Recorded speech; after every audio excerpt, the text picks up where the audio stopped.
C'est Sylvain, ouais. Donc Sylvain, pour tous ceux qui ont découvert le Noir Désert, il y en a quelques-uns ce soir, est-ce que tu peux revenir un peu sur la création du groupe? Ouais, bien sûr. Le groupe est né en 2004. C'est une histoire de potes de lycée en fait. On faisait de la musique depuis longtemps. Et on avait cette volonté, cette envie de faire nos propres compositions, nos propres textes, etc. Mais surtout de jouer sur scène. Et donc voilà, on a à 15-16 ans, on a monté Boulevard Désert. Et voilà, c'est l'aventure qui continue tout doucement, progressivement, même si elle s'accélère depuis 2011. Et notre premier album Paris Buenos Aires. Mais voilà, c'est une vieille histoire d'amis.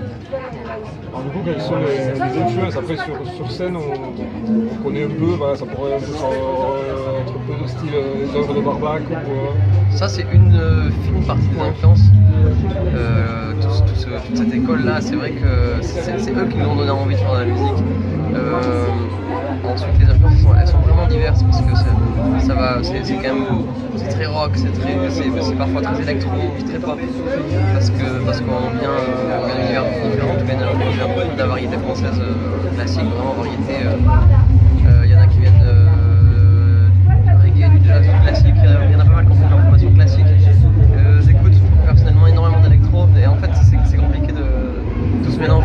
Tout se mélange et on en arrive à mélanger l'électro, la pop et la chanson française dans un seul morceau.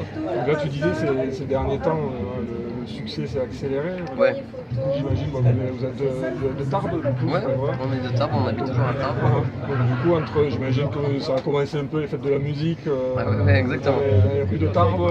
Ça a commencé par les fêtes de la musique à Tarbes, ensuite la première partie à la GESP, la salle de Tarbes, la SMAC, tenue par Pierre de Magès qui nous a bien aidés. Et puis les fêtes de fin d'année, du lycée, même à la maison. C'était vraiment.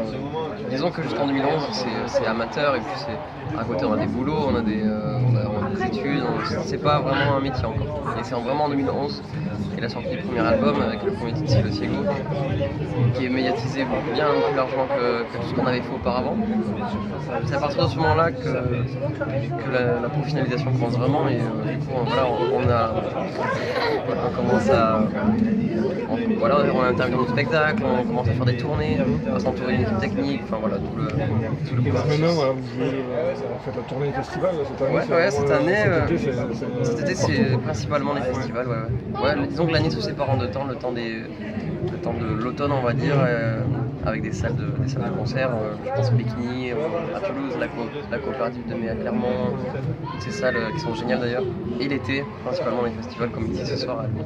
Et après on sent que vous êtes fait vraiment pour jouer. C'est pour ça qu'on a fait de la musique en tout cas. Donc tant mieux si aujourd'hui c'est ça. Donc là du coup ce soir vous allez jouer devant 10 000 personnes, ça va prendre du temps. Alors du coup ce public d'Albi, vous l'avez trouvé comment?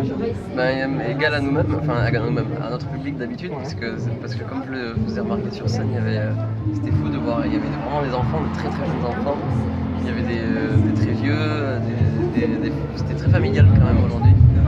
Et c'est chouette de voir que c'est intergénérationnel, que ça parle à tout le monde et que nos chansons qui sont faites humblement à Tarbes résonnent chez tous ces gens-là.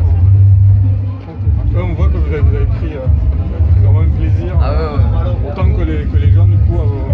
Il y a eu un bel échange, c'est